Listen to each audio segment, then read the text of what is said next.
Kemudian di dalam kerangka berpikir reform Injili, saya menemukan keterbukaan terhadap wahyu umum.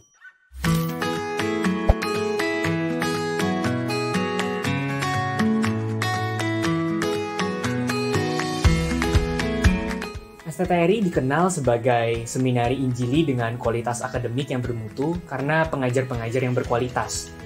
Selain itu, penekanan terhadap pembentukan karakter yang unik karena menekankan kemandirian dan kematangan spiritual menjadi alasan saya memilih STTRI.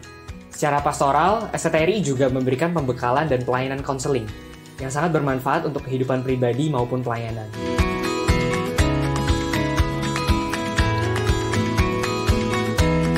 Di STTRI, saya belajar bukan hanya untuk menambah pengetahuan, tetapi untuk menerapkan pengetahuan yang saya terima di dalam kelas. Artinya, saya diajarkan dan juga didorong untuk menghidupi apa yang sudah saya pelajari.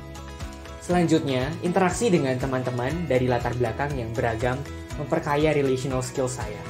Kemudian di dalam kerangka berpikir reform Injili, saya menemukan keterbukaan terhadap wahyu umum. Artinya di sini, saya bukan hanya belajar tentang teologi, tetapi saya belajar untuk mengintegrasikan teologi dengan ilmu-ilmu yang lain, seperti misalnya psikologi, filsafat, sejarah, dan sebagainya. Dan pengalaman belajar yang seperti ini memperkaya saya. Saudara rindu untuk menjawab beban yang Tuhan berikan sebagai calon pelayan Tuhan? Bergabunglah bersama kami di STTRI, Sekolah Tinggi Teologi Reform Indonesia.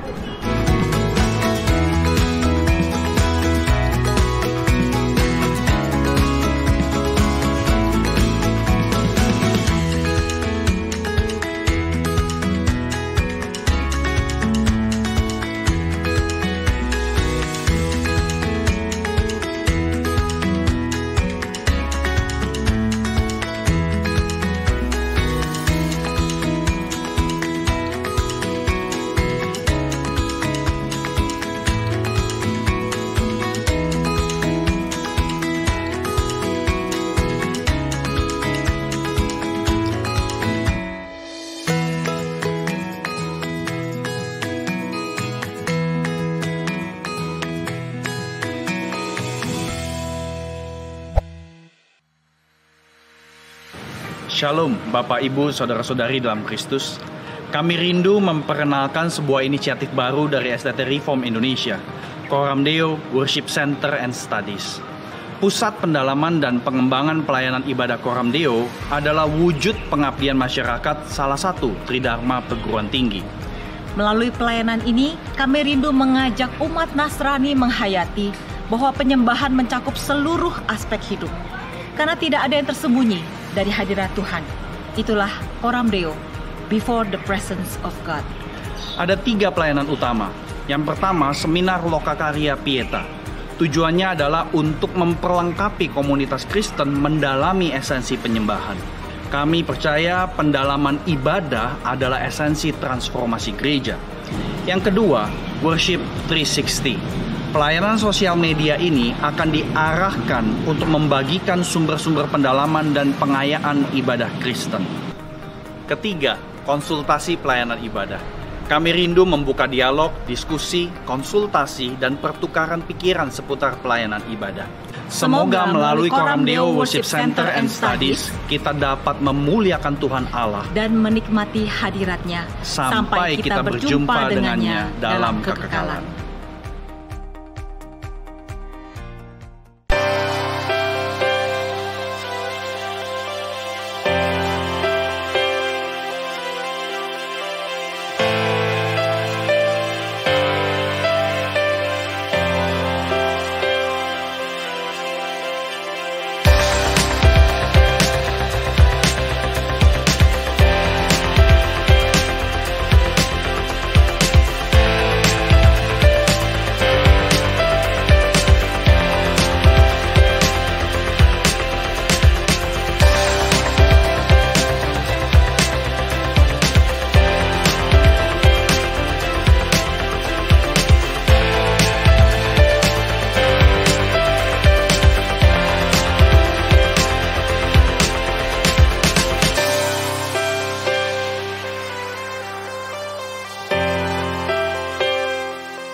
berbahagia sekali kalau bisa ketemu lagi teman-teman semuanya, Bapak Ibu sekalian, viewers sekalian, di dalam Pieta Online yang kedua. Waduh, tidak terasa sudah 1 minggu yang kemarin, Jumat yang kemarin kita sudah membahas tentang Pieta Online pertama, dan saat ini kita akan membahas tentang Pieta Online yang kedua. Nah, Bapak Ibu sekalian, teman-teman semuanya, sebelum kita lebih lanjut lagi, mari saya ngajak kita untuk membuka di dalam doa. Mari kita berdoa bersama-sama. Bapa dalam surga, terima kasih kalau kami boleh bertemu di dalam platform YouTube ini Tuhan, untuk bersama-sama berdiskusi dengan Pendeta Budi dan Ibu Lydia Tuhan, tentang satu tema yang sangat penting dalam kehidupan beribadah, yaitu tentang suatu generasi alfa. Tuhan, mohon bijaksanamu Engkau berikan kepada Pak Budi beserta Bu Lydia, di dalam memaparkan prinsip-prinsip yang perlu diketahui bagaimana di dalam kehidupan ibadah online itu orang tua, guru-guru sekolah minggu dapat membimbing generasi alfa, bahkan juga bagaimana gereja memikirkan suatu ibadah intergenerasi yang baik yang dapat menjawab kebutuhan umatmu di tengah-tengah kondisi new normal ini. Pimpin untuk dari awal hingga akhir daripada Pieta Online ini. Nah, kami berdoa, biar prasarana yang digunakan, sinyal yang ada, semua bisa berjalan dengan baik. Terima kasih, demi nama Kristus Yesus kami berdoa. Amin. Amin. Ya, Bapak Ibu, teman-teman sekalian, viewers sekalian, kita sudah berjumpa dari minggu yang lalu, dan minggu yang ini, kita mau berbincang-bincang tentang Gen E, generasi alfa, ya, generasi alfa dan ibadah online.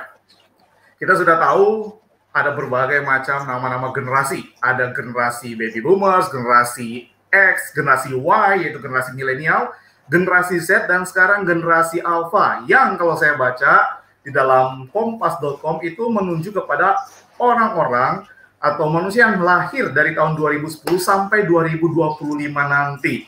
Berarti kalau kita sekarang di 2020, maka generasi alpha pertama yang paling tua saat ini itu berusia 10 tahun. 10 tahun.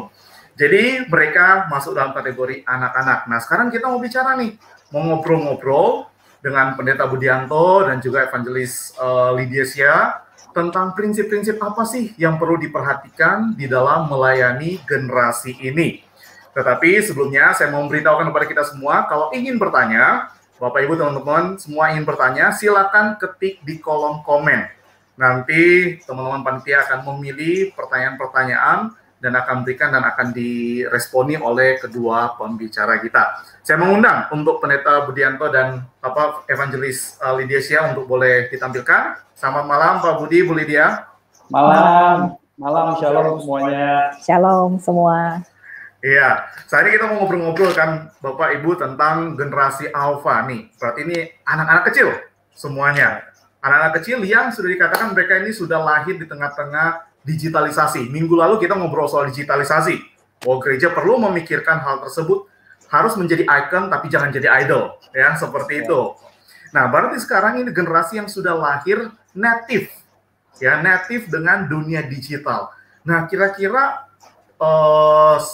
sepengetahuan Pak Budi sama Bu Lydia, bagaimana sih gambaran generasi daripada generasi alpha ini dan bagaimana perkembangan mereka supaya kita bisa memahami atau viewers di rumah bisa memahami lebih jelas lagi tentang generasi ini. Silakan Bapak atau Ibu yang akan menjelaskan. Mungkin kalau minggu lalu saya mempersilakan istri duluan, minggu ini saya mau duluan.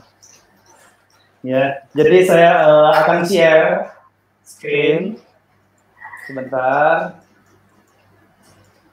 Oke. Coba saya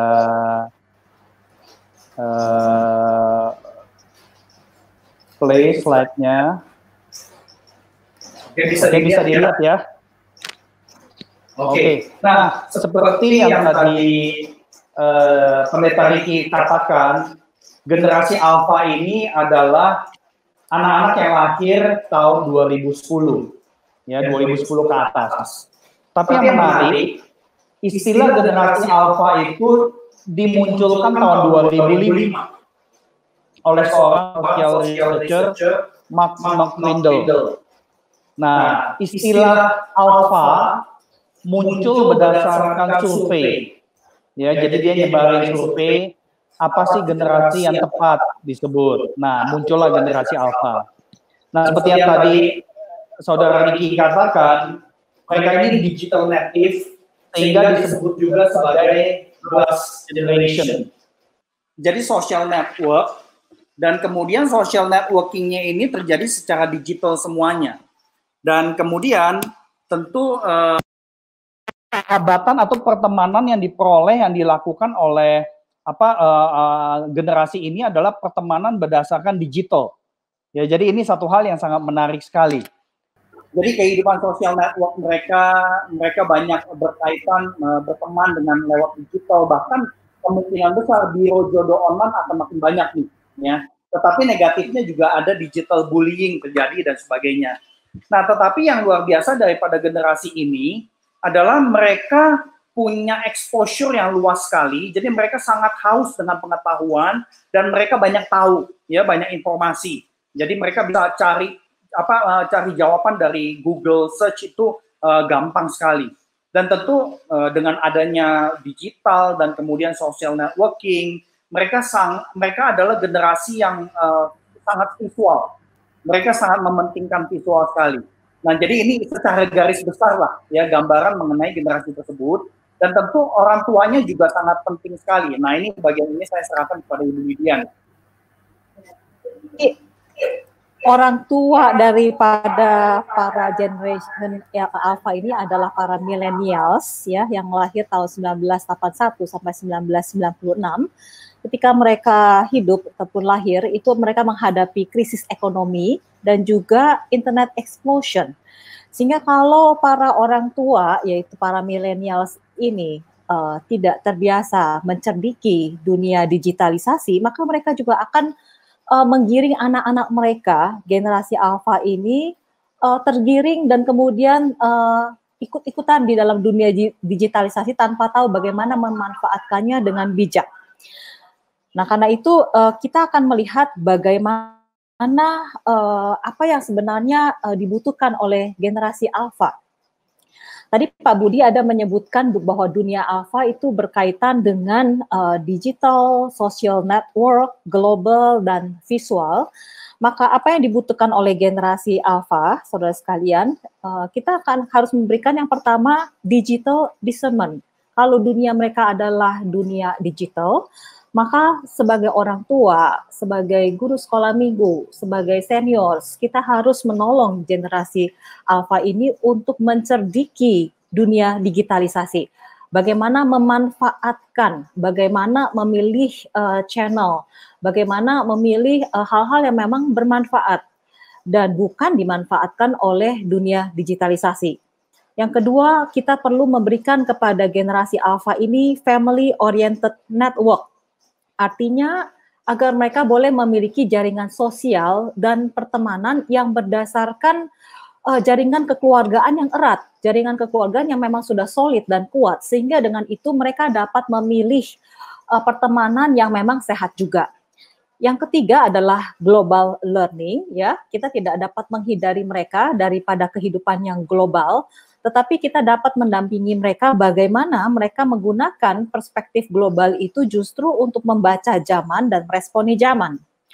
Yang keempat, kita dapat memberikan kepada generasi alpha spiritual vision, yaitu bagaimana memiliki visi-visi dan perspektif rohani tentang mengenal diri, tentang menemukan arti hidup dan tujuan hidup. Dan semua ini secara khusus, secara intensif, bukan diberikan oleh guru sekolah minggu, tetapi diberikan oleh keluarga, di mana mereka hidup dan bertumbuh setiap harinya. Keluarga yang dapat memberikan kepada anak-anak mereka pengajaran bagaimana memanfaatkan digitalisasi dengan bijak. Keluarga adalah lingkungan pertama dan terutama yang dapat memberikan sense of security yang akan memampukan generasi alpha ini membangun jaringan pertemanan yang memang bijak, sekalipun mereka mempunyai teman-teman yang mereka kenal lewat internet, tetapi sense of security yang diberikan oleh keluarga akan membantu mereka memilih hanya orang-orang, teman-teman yang memang membangun kehidupan mereka. Dan keluarga yang mengikuti perkembangan globalisasi, jadi orang tua pun nggak bisa untuk tidak peduli dengan dunia global ini, maka keluarga yang terus mengikuti perkembangan globalisasi, membicarakannya dengan anak-anak, mengajar anak-anak bagaimana membaca zaman dan meresponi dengan bijak. Inilah pendampingan yang dibutuhkan, yang dapat diberikan kepada generasi alfa. Dan yang terakhir, karena keluarga adalah pengaruh terkuat untuk memberikan visual-visual rohani, maka di dalam keluargalah generasi alfa akan menemukan apa artinya menjalani kehidupan itu memiliki arti, apa artinya pernikahan rohani, apa artinya komunikasi yang saling membangun. Ketika menghadapi konflik, apa yang dilakukan oleh papa mama mereka, ketika menghadapi krisis, bagaimana iman itu berfungsi. Semua ini mereka lihat secara visual dari keluarga. Dan ini akan menjadi grid, akan menjadi pegangan-pegangan yang dipegang oleh generasi alfa ketika mereka melihat visual-visual di layar. Mereka sudah mempunyai visual-visual yang lebih kuat yang mereka lihat sehari-harinya dari orang tua mereka atau keluarganya. Jadi, singkatnya Ricky dan Pieta Onliners, generasi alfa membutuhkan keluarga yang mampu memperlengkapi mereka hidup dalam dunia digitalisasi. Iya, sekian dari saya, Ricky. Terima kasih Bu Lydia dan Pak Budi. Berarti faktor keluarga menjadi sangat menentukan sekali di sini ya, bagi generasi alfa ini. Nah, sekarang saya mencoba memikirkan, lalu sekarang kita perkecil lagi. Nah, sekarang bagaimana generasi alfa, karena kita bicara konteks ibadah online, berarti berbicara mereka yang percaya, dari keluarga yang percaya, keluarga yang beribadah setiap minggunya. Bagaimana keluarga itu bisa mendidik anak-anak, berarti perlu peran serta gereja dalam mendidik para orang tua tentunya. Nah, sekarang saya mau bertanya, lalu peran gereja itu bagaimana di dalam memikirkan generasi-generasi yang ada? Mungkin bukan cuma alfa, tapi sampai pemuda remaja mungkin mereka sudah masuk dalam generasi Z. Kalau ya seperti itu bagaimana gereja harus meresponi akan hal ini? Well, saya kira salah satu hal penting adalah gereja perlu mencoba untuk merangkul semua generasi yang ada di dalam gereja. Ya, jadi saya kira ini salah satu aspek yang saya percaya semua pemimpin rohani, pemimpin gereja mengaku bahwa kita perlu merangkul generasi yang ada. Karena saya percaya setiap kelompok jemaat, setiap usia di dalam jemaat itu bertumbuh menjadi dewasa, karena mereka berinteraksi dengan orang yang berbeda, dengan usia yang berbeda. Jadi ketika kita bicara mengenai kaitan antara ibadah dengan generasi-generasi yang ada di dalam gereja, saya kira kita perlu mengupayakan, gereja itu perlu mengupayakan merangkul semua generasi. Nah, konteks yang paling penting menurut saya adalah kebaktian, ya. Jadi kebaktian itu sangat penting sekali. Tentu banyak gereja melakukan acara-acara kebersamaan, ya, dan seringkali itu dijadiin program tiap tahun gitu kan di dalam bulan keluarga gitu loh. Nah, tapi saya kira sayang sekali kalau misalkan kita tidak mengupayakan dan mengusahakan ibadah yang merangkul semua lapisan jemaat dari yang anak-anak sampai orang dewasa. Nah, tapi yang menarik di dalam realita kita, meskipun kita tahu keluarga itu penting, kemudian anak-anak itu bisa dewasa, remaja bisa dewasa kalau dia berinteraksi dengan orang yang lebih dewasa, tetapi di dalam realita, khususnya di dalam konteks peribadahan, gereja kurang mewujudkan hal tersebut di dalam konteks pelaksanaan kebaktian.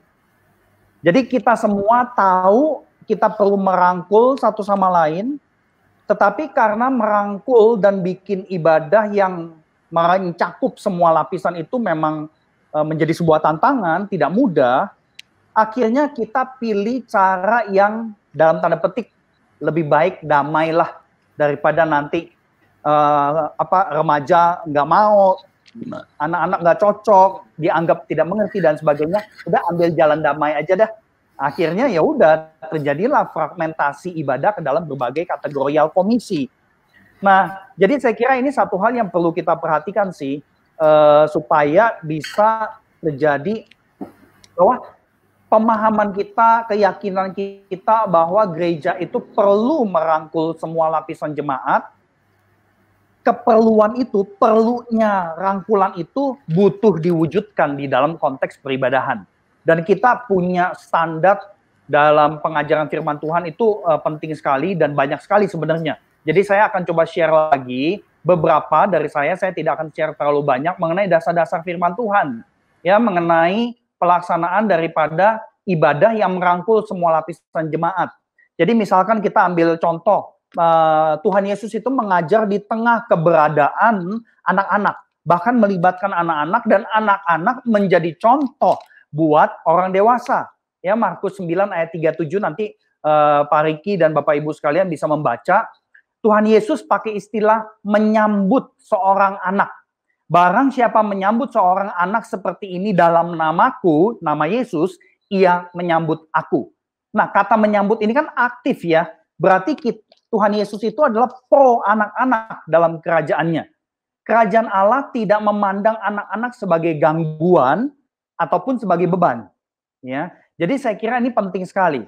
Karena untuk bisa merangkul dari anak-anak sampai orang usia lanjut di dalam kebaktian, itu banyak sekali tantangannya. Nah, tetapi Tuhan Yesus di dalam Injil Markus juga melakukan penyembuhan mujizat itu banyak berhubungan dengan anak-anak. Ya, jadi ini satu hal yang penting sekali. Nah, kemudian Paulus di Efesus 2 ayat 13 sampai 16 itu menegaskan bahwa gereja adalah covenant family of God, keluarga gitu ya. Jadi gereja itu bukan penyedia barang dan jasa religius berdasarkan target market usia. Ini kan pemikiran yang lazim sekali dipakai di dalam dunia marketing dan sales. Ada target market ya. Tapi Efesus 2 ayat 13 sampai 16 menegaskan Tuhan Yesus mati buat merubuhkan tembok pemisah ya antara dua golongan supaya bisa mengintegrasi dua pihak jadi satu manusia baru dalam dirinya. Jadi integrasi ini yang menurut saya harus terjadi pertama-tama dalam konteks peribadahan. Karena surat Efesus juga mengatakan di pasal 1 ayat 3 sampai 14 bahwa tujuan hidup orang percaya adalah doksologi. Ya, doksologi adalah hidup yang memuji, memuliakan Allah atau hidup menyembah Tuhan. Jadi hidup menyembah Tuhan, hidup yang menyembah secara kristosentris, saya kira perlu mewujudkan apa yang Paulus nyatakan mengenai esensi daripada kematian Tuhan Yesus, menyatukan dua pihak ya, dalam hal ini orang Yahudi, non-Yahudi, dan tentu ini bisa berlaku untuk fragmentasi lainnya, kubu-kubu lainnya. Bukan cuma di Efesus, di Galatia juga Paulus ngomong hal yang serupa. Jadi Galatia di sini menyatakan bahwa ada satu bukti bahwa kita yang percaya itu sudah betul-betul mengenakan Kristus. Buktinya apa? Terintegrasi menjadi satu di dalam Kristus Yesus. Nah, kalau kebaktian gereja diadakan hanya untuk orang dewasa, atau hanya untuk anak-anak, atau hanya untuk kaula muda, berarti kita lebih ikuti sifat kemanusiaan kita yang berdosa, dan maunya bersekutu sama orang-orang yang sama dengan kita.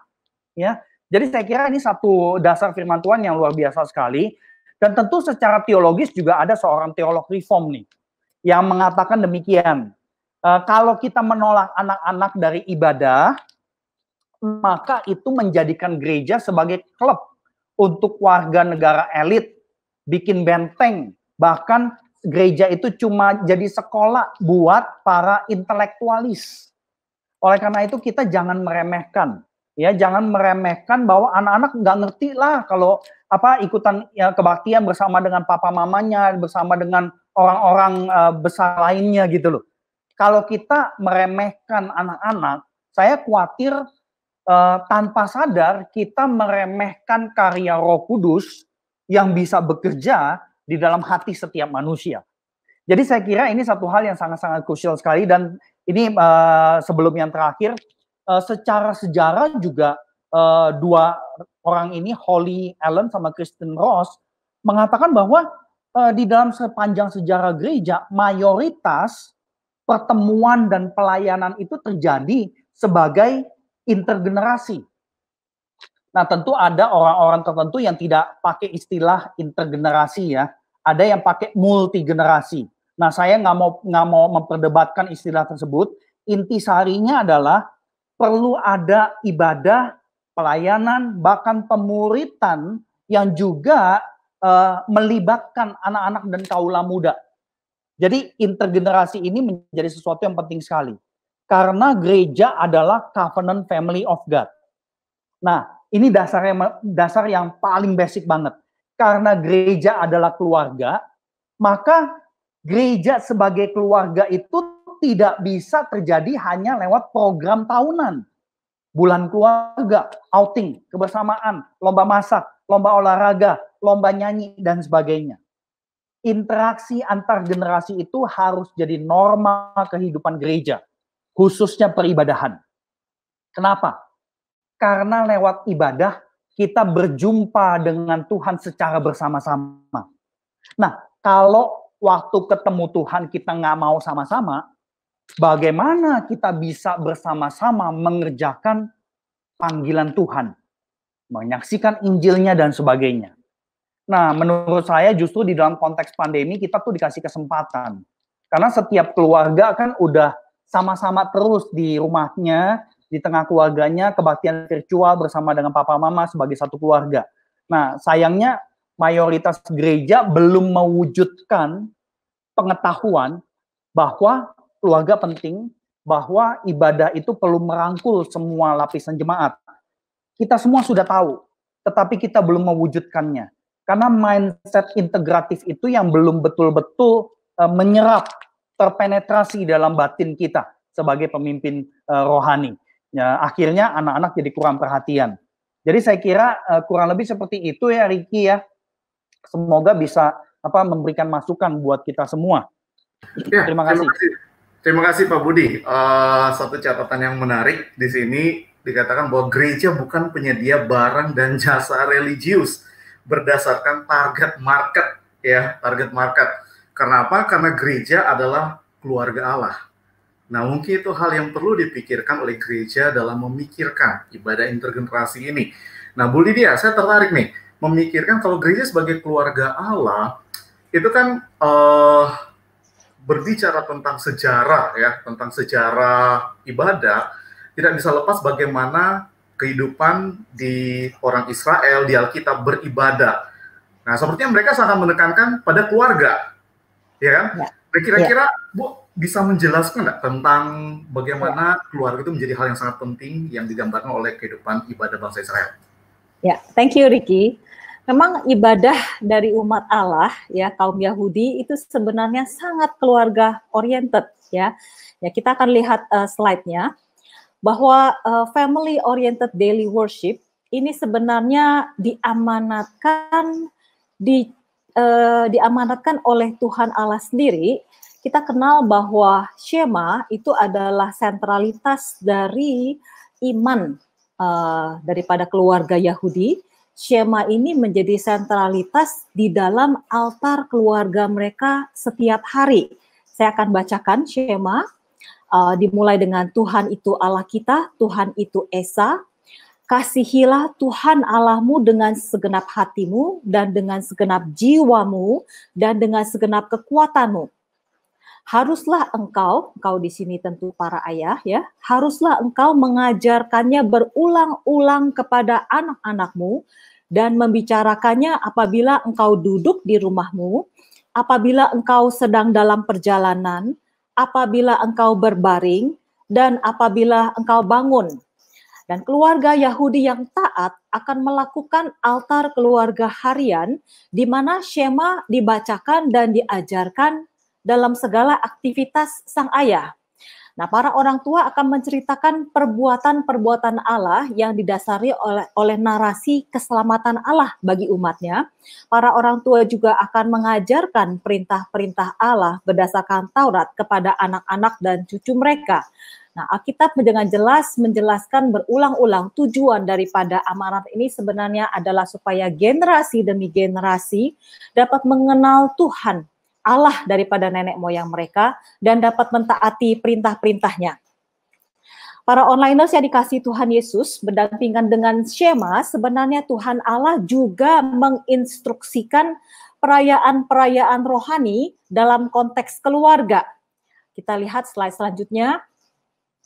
Yang pertama itu adalah sunat, ya, itu adalah perayaan rohani dalam konteks keluarga. Lalu kemudian perayaan Paskah, kalau kita lihat di dalam Keluaran 12, itu berlangsungnya terjadinya di rumah-rumah. Rumah-rumah, di dalam setiap rumah ada seekor domba yang akan dipotong dan darahnya akan dibubuhkan di pintu rumah, ya. Lalu kemudian perayaan roti beragi dan dedikasi anak sulung itu juga terjadi di rumah tangga. Dan ibadah Sabat mereka melakukan di bait suci dan kemudian di rumah. Jadi itu juga ibadah Sabat mereka itu juga weekly, tiap minggu, ya. Nah, Mishnah, yaitu catatan pengajaran oral Yahudi, mencatat bahwa Sabat itu adalah perayaan makan keluarga yang penuh dengan kegembiraan. Nah, tidak hanya itu, Riki. Tuhan Allah juga memanggil keluarga untuk beribadah, tidak hanya di dalam konteks keluarga, tapi juga di dalam konteks kebaktian umum, ibadah raya. Kita lihat slide selanjutnya. Family oriented public worship ternyata adalah desain dan perintah Allah. Nah, tentunya saudara dapat membaca teks ini ya secara lengkap dalam waktu pribadi, tetapi di sini saya hanya akan mempresentasikan intisarinya saja. Di dalam Ulangan 12, Allah memerintahkan umat Yahudi untuk beribadah bersama seisi keluarga. Ke tempat yang dipilih Tuhan Allahmu harus kamu bawa korban bakaran, kamu harus bersukaria, kamu dan seisi rumahmu, anakmu laki-laki dan anakmu perempuan. Ulangan 16 ayat 10 dan 11 juga mencatat perintah untuk merayakan hari raya 7 minggu bersama keluarga. Ini adalah public worship. Haruslah kamu merayakan 7 minggu bagi Tuhan Allahmu. Haruslah engkau bersukaria di hadapan Tuhan Allahmu, engkau ini dan anakmu laki-laki dan anakmu perempuan. Ulangan 16 dan Ulangan 31 juga mencatat perintah untuk merayakan hari raya Pondok Daun. Ini juga public worship bersama keluarga. Hari raya Pondok Daun, apabila seluruh orang Israel datang menghadap Tuhan Allahmu, haruslah engkau membacakan hukum Taurat di depan seluruh orang Israel, laki-laki, perempuan, dan anak-anak. Demikian pula Yoel 2 berisi panggilan untuk melakukan ibadah puasa dan pertobatan. Ini adalah ibadah raya, tetapi dilakukan bersama keluarga. Dikatakan, adakanlah puasa yang kudus, maklumkanlah perkumpulan raya, kuduskanlah jemaah, himpunkanlah orang-orang yang tua, kumpulkanlah anak-anak, bahkan anak-anak yang menyusu. Jadi ibadah puasa dan pertobatan itu mereka tidak membiarkan bayi-bayi itu di rumah. Mereka juga mengajak anak-anak dan bayi-bayi berkumpul sebagai keluarga. Dan 2 Tawarik 15 ayat 8-15 mencatat Raja Asa mengadakan ibadah pembaruan janji kesetiaan umat Allah, itu pun melibatkan dewasa dan anak-anak.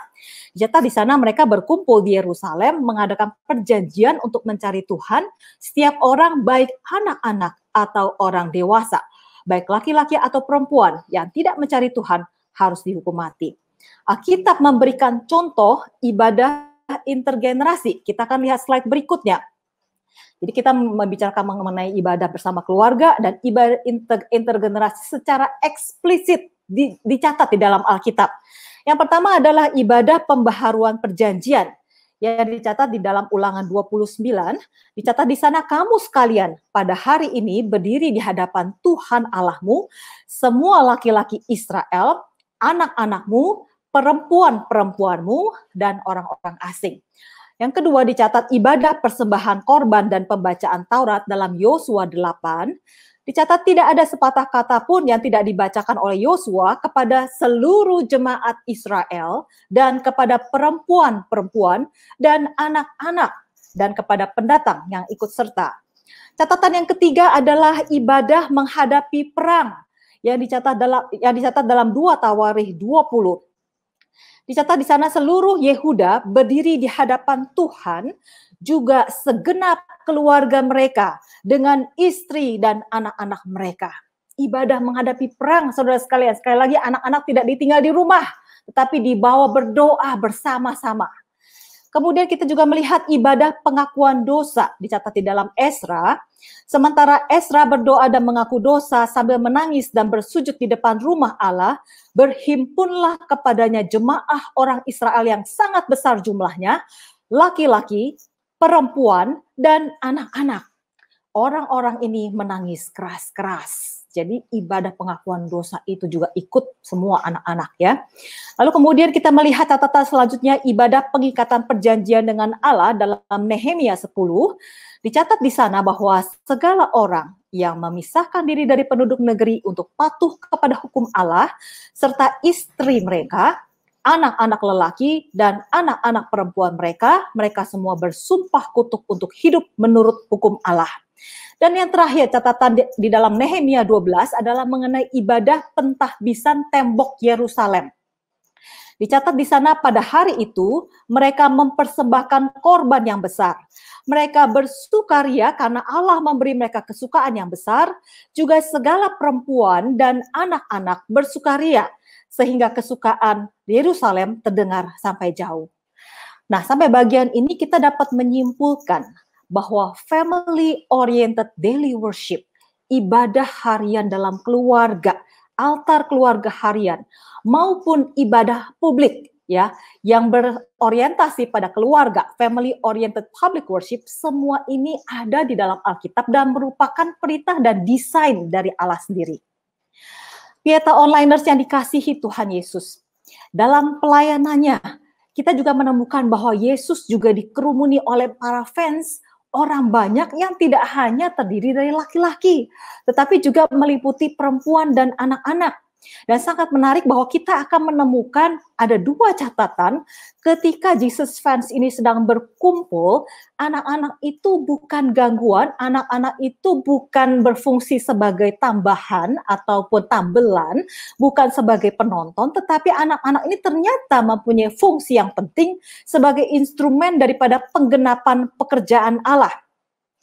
Pada catatan yang pertama, dalam peristiwa orang banyak mendengarkan khotbah Yesus secara intens ya. Di dalam catatan ini ya ada yang dicatat sampai berhari-hari, selama 3 hari mereka mengikuti Yesus. Matius menuliskan jumlah 5.000 laki-laki, dan catatan yang kedua, peristiwa yang kedua adalah 4.000 laki-laki. Matius mencatat bahwa jumlah ini tidak termasuk perempuan dan anak-anak. Berarti perempuan dan anak-anak juga ikut mendengarkan khotbah dan pengajaran Yesus secara intens berhari-hari, saudara sekalian. Dan sangat menarik bahwa Yohanes mencatat bahwa peristiwa extraordinary itu, mujizat yang dirayakan dan diceritakan sepanjang zaman sampai hari ini selama 2000 tahun, itu terjadi karena ada seorang anak yang memberikan bekalnya untuk dipakai Yesus memberkati ribuan orang. Pada catatan yang kedua adalah mengenai kerumunan orang banyak yang menyambut Yesus masuk ke Yerusalem, yang menyerukan Hosana bagi anak Daud, diberkatilah dia yang datang dalam nama Tuhan, Hosana di tempat yang maha tinggi. Nyanyian daripada orang banyak ini ternyata kemudian menjadi contoh, menjadi model yang diimitasi oleh anak-anak di dalam bait Allah. Pujian daripada orang banyak ini digemahkan kembali oleh anak-anak dalam bait suci, saudara sekalian. Anak-anak berseru Hosana bagi anak Daud, ini membuat jengkel para musuh, ya, membuat jengkel para imam dan ahli Taurat. Namun kita melihat bahwa Matius mencatat pujian anak-anak ini justru menggenapi kitab suci. Di dalam Mazmur 8 ayat 3 dikutip oleh Tuhan Yesus bahwa dari mulut anak-anak justru Allah membungkamkan para musuh dan pendendam. Ricky dan para onliners yang dikasihi Tuhan Yesus, kita bertanya, apa mungkin kebaktian itu merangkul anak-anak? Kita harus bertanya kembali, bukankah Yesus menempatkan seorang anak di tengah-tengah murid-muridnya? Bukankah Yesus menyatakan anak-anaklah yang empunya kerajaan Allah? Yesus sendiri berpartnership dengan anak untuk mengajar orang dewasa mengenai kerendahan hati. Yesus sendiri berpartnership dengan anak untuk mengerjakan pekerjaan kerajaan Allah, memberi makan 4.000, 5.000 orang. Bahkan untuk menggenapi perkataan kitab suci, untuk membungkam para musuh. Jadi kita tidak pernah tahu bahwa Allah sangat suka anak-anak berada di dalam kerumunan pertemuan-pertemuan rohani. Dan Allah ingin menggunakan anak-anak itu justru untuk melaksanakan apa yang merupakan perkara kerajaan Allah. Untuk menggenapkan pekerjaan-pekerjaan yang dikehendakinya. Singkatnya Ricky, kerumunan intergenerasi laki-laki, perempuan, dan anak-anak itu adalah sesuatu yang kita lihat sepanjang PL dan PB, itu adalah sesuatu yang ternyata common. Suatu situasi kondisi yang umum di dalam pertemuan-pertemuan rohani daripada umat Allah. Sampai sini, Ricky. Terima kasih Bu Lydia. Wow. Ya, itu penjelasan yang wow sekali menurut saya. Karena sebuah ironis ya, Bu, ketika orang-orang dewasa itu merasa sulit kalau anak-anak itu join untuk beribadah dengan mereka, Alkitab justru menunjukkan Yesus ngajarin banyak orang dewasa justru dengan anak-anak. Itu rada ironis, tetapi kenyataan yang terjadi justru di gereja-gereja yang gereja-gereja harus memikirkan banyak hal tentang hal ini, ya. Dari keluarga Tuhan perintahkan untuk macam pada anak-anak dan bergerak, bukan cuma Shema tapi ada perayaan-perayaan, dan bahkan perayaan-perayaan ternyata perayaan Paskah yang kita selalu pikirkan akbar, semua itu ternyata dimulai dari keluarga. Wow, ada begitu banyak perayaan yang dalam kekristenan itu sebenarnya dimulai dari keluarga dan nanti ke publik juga, ya, ke publik, karena publik. Yang mungkin di sini banyak miss gereja-gereja dari keluarga ke publik. Mungkin kita bisa perdalam lagi itu nanti, ya, terkait dengan hal ini. Tapi menarik tentang ibadah intergenerasi, ya, ibadah intergenerasi. Nah, kira-kira ada manfaatnya nggak sih? Benefit apa daripada ibadah intergenerasi ini? Pak Budi atau Bu Lydia, silakan. Mungkin saya berbagi sedikit, tapi sebelum saya berbagi ke benefit itu, ya, apa yang tadi Ricky dan saudara-saudari yang melihat lewat YouTube itu mendengar penjelasan barusan, sebenarnya apa yang dibagikan itu hanya sekelumit dari apa yang kita coba pelajari di dalam konteks MTH Ibadah Pelayanan Gereja di STT Reform Indonesia. Dan semua pembelajaran itu banyak menyoroti perjanjian lama khususnya. Nah, ini satu aspek di dalam kehidupan gereja dan juga perlengkapan banyak hamba Tuhan, pemimpin gereja yang mungkin perlu dipertimbangkan ulang.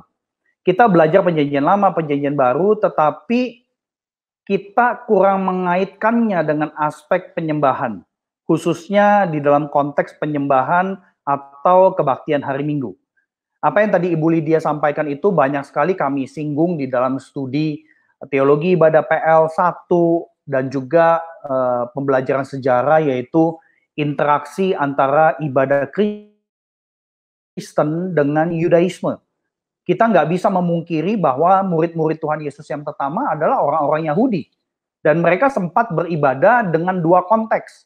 Bait suci masih ada, dan kemudian mereka beribadah di hari Minggu berdasarkan kebangkitan. Dan banyak sekali kompleksitas yang kita pelajari di dalam interaksi ibadah Kristen dan juga Yudaisme di dalam studi MTH Ibadah. Jadi semoga saudara-saudari yang ada Tuhan panggil untuk memperlengkapi diri lebih lagi, bisa, ya, paling tidak apa yang tadi disampaikan itu bisa menjadi taste sedikit, ya, mencicipi sedikit. Belajar ibadah tuh belajar apa sih? Nah, itu yang tadi diungkapkan Ibu Lydia itu banyak sekali. Saya juga bersyukur sekali kita bisa dengar malam ini. Nah, mengenai benefit daripada kebaktian intergenerasi atau ibadah yang mengintegrasi semua lapisan jemaat, benefitnya sebenarnya banyak. Cuma memang benefit ataupun keuntungan ini tidak langsung kelihatan dalam setahun, 2 tahun. Apalagi kalau sebelumnya gereja tidak pernah melakukan kebaktian gabungan seluruh keluarga, ya. Tetapi kalau sudah pernah, mungkin setahun sekali, saya kira hasil atau buah pertumbuhan bisa dilihat tidak langsung di tahun kedua. Karena benefit-benefit ini perspektifnya itu jangka panjang untuk kehidupan gereja. Jadi saya kira ada beberapa benefit yang saya bisa bagikan, izinkan saya sharing lagi untuk PowerPoint-nya. Benefit yang pertama itu jelas sekali jemaat itu makin diberkati oleh keragaman karunia rohani. Kita tidak bisa asumsi bahwa anak-anak tidak punya karunia rohani. Kita mesti ingat anak-anak di dalam keluarga Kristen adalah covenant children. Ya, anak-anak yang sebenarnya sudah berada di dalam anugerah Allah. ya, cuma mereka memang belum sampai pada mengakui secara pribadi. Jadi saya kira itu yang pertama, dan saya menyaksikan ini sendiri di dalam konteks saya dan Ibu Lydia pelayanan pada saat kami pelayanan pastoral. Terus yang kedua, benefit yang terkait dengan bertumbuhnya rasa memiliki atas gereja Tuhan. Nah, saya juga banyak dengar, khususnya ini terjadi di gereja-gereja besar gitu ya, walaupun ya mungkin gereja kecil juga terjadi. Di tengah-tengah kita ibadah di tengah pandemi, ibadah virtual, ternyata banyak jemaat yang jalan-jalan lebih banyak, ya, ikut kebaktian online-nya, kebaktian online gereja lain. Nah, kemungkinan besar karena ini tidak ada rasa memiliki terhadap gereja sendiri. Nah, menurut saya kebaktian intergenerasi itu bisa memfasilitasi, menguatkan sense of belonging terhadap gereja lokal. Karena saya percaya begini, jemaat yang merasa gereja peduliin keluarganya, biasanya dia akan peduliin gereja sebagai keluarganya. Nangkap ya? Jadi jemaat yang merasa gereja perhatiin keluarganya, maka biasanya jemaat itu akan menjadikan gereja sebagai keluarganya. Jadi sense of belonging itu malah meningkat sebenarnya dengan adanya kebaktian intergenerasi. Dan kemudian yang ketiga, kebaktian intergenerasi itu sebenarnya juga bisa merangkul jemaat, bahkan menolong mereka yang bergumul dengan keluarganya sendiri. Dan kita tahu mungkin saja ada remaja-remaja yang tidak cocok dengan keluarganya, dari broken family.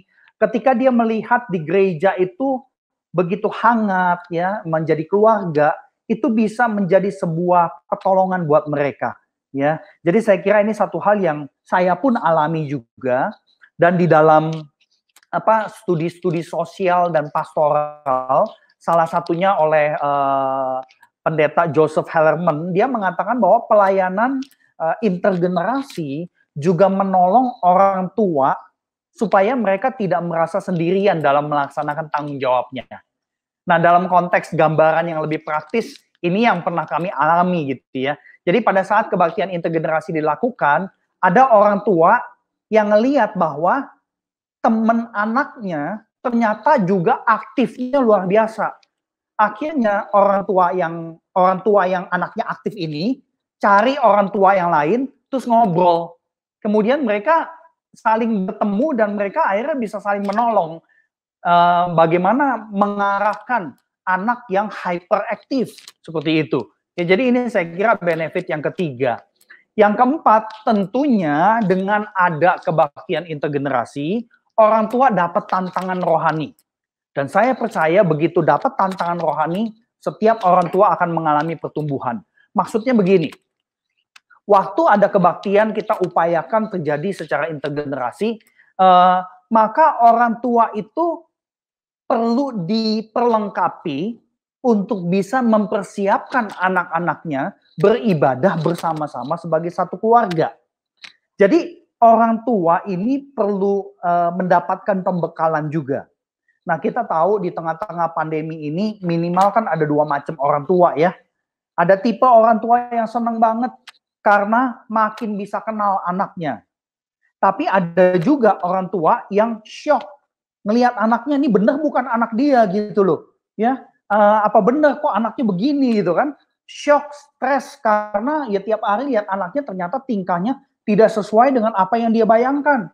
Karena selama ini tuh semuanya dilempar ke sekolah sama mungkin sekolah minggu gitu ya. Jadi banyak sekali keuntungan jangka panjang buat orang tua, di mana orang tua bisa dituntun untuk mempersiapkan anak, mengajarkan anak, membantu anak mengerti apa artinya menyembah Tuhan bersama-sama sebagai keluarga inti maupun keluarga sebagai gereja. Jadi saya kira kebaktian intergenerasi itu sudah mengajar orang dewasa ya, dan bisa mengajar jemaat lain yang tidak punya anak supaya tidak menganggap anak-anak jadi gangguan. Jadi itu yang keempat. Yang kelima, gereja bisa menyatukan sumber daya.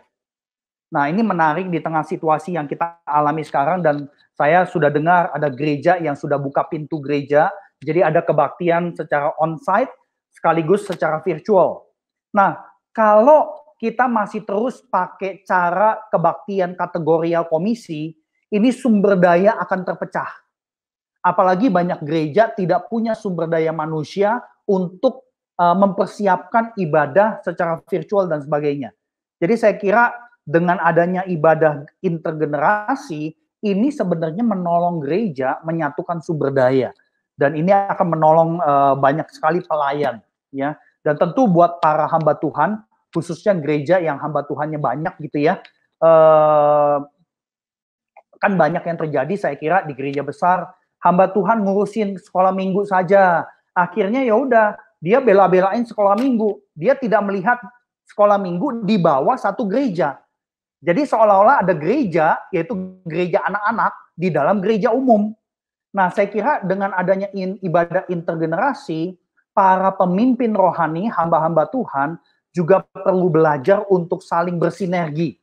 Nah, tentu gembala senior merangkul semua pembina sekolah minggu, remaja, pemuda, sehingga bisa merancang sebuah ibadah intergenerasi. Ya, ini menyatukan sumber daya.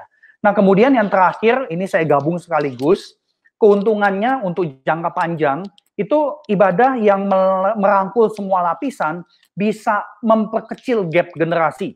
Ya, kemudian memfasilitasi pertumbuhan orang Kristen dan menyiapkan regenerasi secara kontinu. Nah, ada beberapa ahli yang saya harus munculkan supaya lebih punya substansi yang kuat ya. Ini Joseph Hellerman, dia mengatakan Joseph Hellerman ini melayani 15 tahun spesialisasi pelayanan untuk kaum dewasa.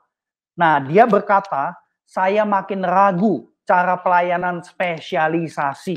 Ya, saya makin ragu cara pelayanan yang mengkotak-kotakkan generasi berdasarkan usia. Kemudian yang kedua, seorang pelayan youth minister. Ya, kalau youth itu berarti kalau di Amerika itu adalah remaja. Nah, Mark DeVries mengatakan youth ministry sudah gagal memenuhi tujuan terjadinya pertumbuhan rohani remaja. Karena kita tahu remaja aktif di gereja, begitu dia kerja jadi pemuda, semuanya pada ngacir dari gereja. Ya, apa yang terjadi? Ya, jadi menurut Mark DeVries, youth ministry gagal. Kenapa? Karena para remaja atau youth secara sistematik dipisahkan dengan komunitas gereja yang dewasa. Padahal remaja-remaja itu perlu belajar apa artinya menjadi dewasa. Nah, kalau mereka ngumpulnya sama yang remaja terus, bagaimana mereka punya gambaran apa arti dewasa? Jadi pelayanan youth ministry, remaja itu dipisah, diisolasi dari relasi yang lain, sebenarnya tidak menuntun kepada kedewasaan. Ya tentu kita bisa berkata, ya Tuhan kan tetap bekerja, Tuhan tetap beranugerah, betul. Ya, tetapi kita bicara secara garis besar nih. Ini satu hal yang penting sekali. Kemudian yang terakhir, Ivy Beckwith. Beliau adalah pelayan anak. Dan beliau mengucapkan kalimat yang mengejutkan saya. Children ministry is broken. Wah, ngeri sekali ini. Ya. Ia menyimpulkan bahwa pemisahan anak-anak dari lapisan jemaat lainnya malah merusak pertumbuhan mereka. Program sekolah minggu tidak membentuk spiritualitas anak. Karena yang membentuk spiritualitas anak itu terjadi di dalam konteks hidup keluarga. Ya, hidup keluarga yang mewujudkan iman. Jadi ini sangat-sangat krusial sekali. Dan tentu gap generasi juga bisa diperkecil, sosial generasi. Contohnya yang paling simpel ya, kaula muda ini banyak sekali energinya, ide-ide kreatif, fresh. Kita membutuhkan kaula muda yang seperti ini. Tetapi kaula muda kurang pengalaman, kurang sumber daya kemapanan. Nah, hal ini bisa diseimbangkan dengan interaksi bersama generasi yang lebih dewasa. Kaum dewasa, mereka juga bisa bertumbuh persis seperti kata-kata Tuhan Yesus. Belajar dari anak kecil gitu ya. Seperti yang tadi Ibu Lydia juga katakan. Bagaimana kita bisa belajar untuk polos, punya iman yang polos, kalau nggak pernah ngelihat anak kecil. Ya, karena pikirannya intelektualis semuanya. Nah, ada satu ungkapan juga yang dikatakan oleh Alan Harkness, ini bagian yang terakhir gitu ya. sebelum saya serahkan kepada Ricky, faith development daripada orang-orang dewasa itu makin diperkuat justru ketika orang dewasa diizinkan untuk partisipasi dengan anak-anak di dalam aktivitas ibadah, pemuritan, pelayanan intergenerasi. Ya, jadi saya kira ini satu bagian yang patut menjadi catatan penting bagi kita, pemimpin-pemimpin, pelayan-pelayan, dan juga bagi gereja. Jadi saya kira seperti itu, Ricky, benefit-benefitnya. Tentu apa yang saya sharingkan ini generik ya. Saya sendiri sudah ngalamin keuntungan-keuntungan tersebut. Semoga saudara kita yang mendengarkan lewat YouTube mau berjuang dan mencoba. Thank you. Oke, terima kasih Pak Budi, Bu Lydia. Saya terpikir nih, lalu bagaimana, kan sekarang kita berbicara mengenai generasi alfa nih, mereka yang benar-benar masih anak-anak, ya kan, bagaimana gereja memikirkan tentang mereka. Nah, ada nggak ya tips-tips praktis yang mungkin bisa dilakukan ya mungkin bagi para orang tua di rumah khususnya, ya kan, mungkin mereka, apakah mereka hanya terfokus pada bagaimana mempersiapkan anak-anak itu ke ibadah online, atau mungkin tadi ada perayaan-perayaan kan yang disebut, apakah itu bisa dihadirkan di dalam keluarga, atau hal lain yang mungkin Bapak atau Ibu bisa katakan, bisa sharingkan di sini bagi para orang tua di rumah untuk melayani anak-anak ini. Oke, Ibu Lydia mau duluan atau saya duluan? Saya dulu ya. Oke, saya kira aspek-aspek ibadah di gereja yang kita bisa bawa menjadi bagian daripada ibadah keluarga yang menolong anak-anak kita, aspek yang paling simpel itu adalah sebenarnya ucapan syukur. Ya, jadi kan di dalam konteks ibadah di gereja pakai liturgi, kita juga ada bagian ucapan syukur yaitu persembahan. Saya kira ini kita bisa aplikasikan di dalam ibadah keluarga kita, ya, yaitu mengajak anak-anak mengucapkan syukur bukan cuma hari Minggu, tetapi setiap hari. Nah, mengucapkan syukurnya itu kita perlu tuntun anak-anak kita mengucapkan syukur dengan spesifik. Jadi, nah gini, karena kalau mengucapkan syukurnya itu secara gelondongan, berarti kemungkinan besar nggak mikir tuh, gitu ya. Tetapi kalau mengucapkan syukur dengan spesifik, dengan detail, berarti anak kita perlu belajar untuk ingat apa yang sudah terjadi dalam satu minggu atau dalam hari ini, sehingga kemudian dituntun, diajarkan untuk berterima kasih kepada Tuhan. Jadi saya kira itu kalau misalkan secara sederhana gitu ya. Nah, tentu ada hal-hal lain, tips praktis ya. Kalau saya mau bicara konteks yang lebih besar gitu ya, kan sekarang ini kan ibadah di gereja, tadi saya sudah sebut di gereja kemungkinan jalan, tapi di rumah virtual itu juga mungkin masih jalan. Jadi dua-duanya nih, ya, hibrid nih. Minggu depan kita ngomongin liturgi hibrid gitu ya. Nah, menurut saya memang kita perlu memperhatikan beberapa hal, misalkan hal-hal praktis ya. Orang tua di atas 60 tahun yang rentan nggak perlu datang ke kebaktian di gereja. Biarkan orang tua itu tetap kebaktian secara virtual di rumah. Nah, kalau orang tua itu punya anak, punya cucu yang juga bergereja, ya sebaiknya anak dan cucunya ya sama kakek neneknya ibadah, ya sebagai satu keluarga.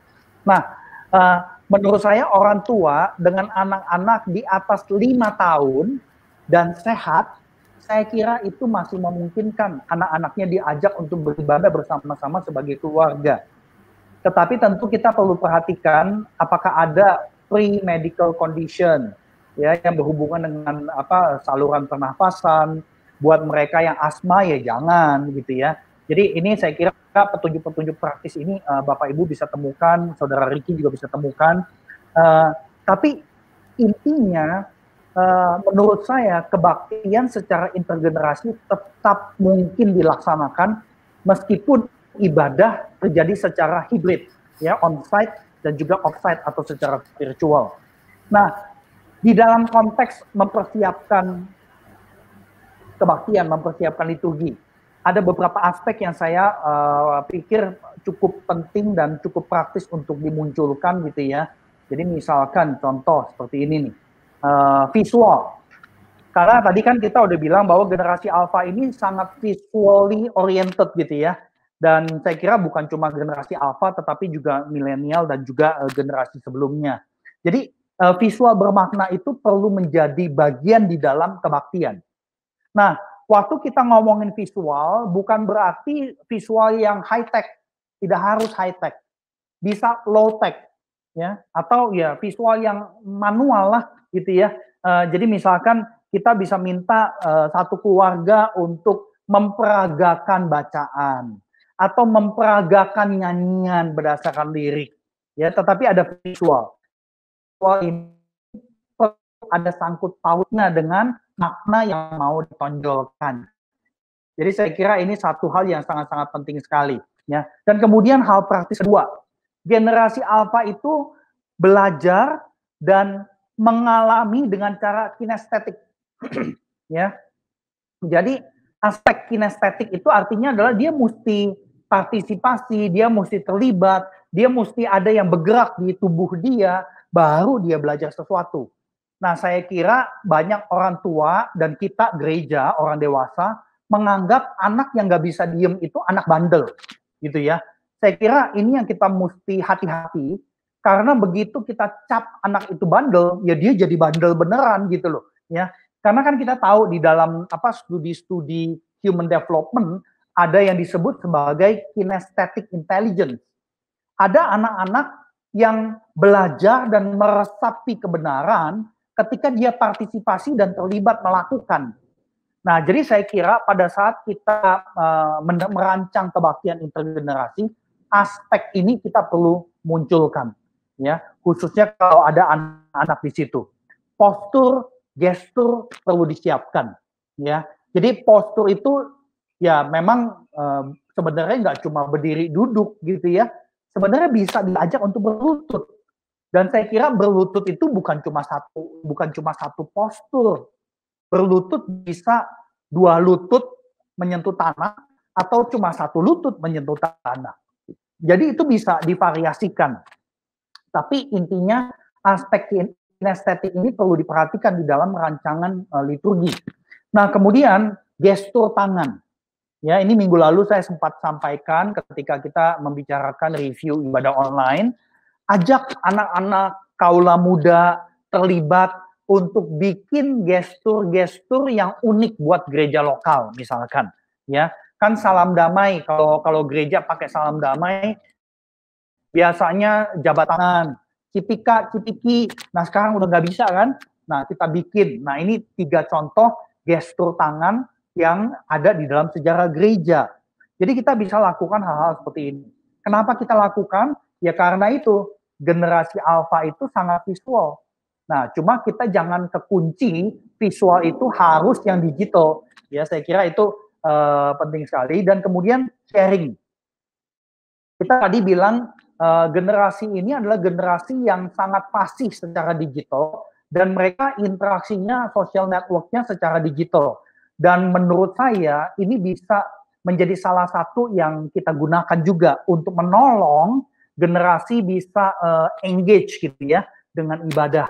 Jadi misalkan praktisnya nih ya, setelah di bagian ucapan syukur di dalam kebaktian, kita dorong anak-anak kita bikin digital banner mengenai apa yang disyukuri di dalam minggu ini, kemudian minta mereka sharing ke teman-teman mereka yang belum percaya Tuhan misalkan.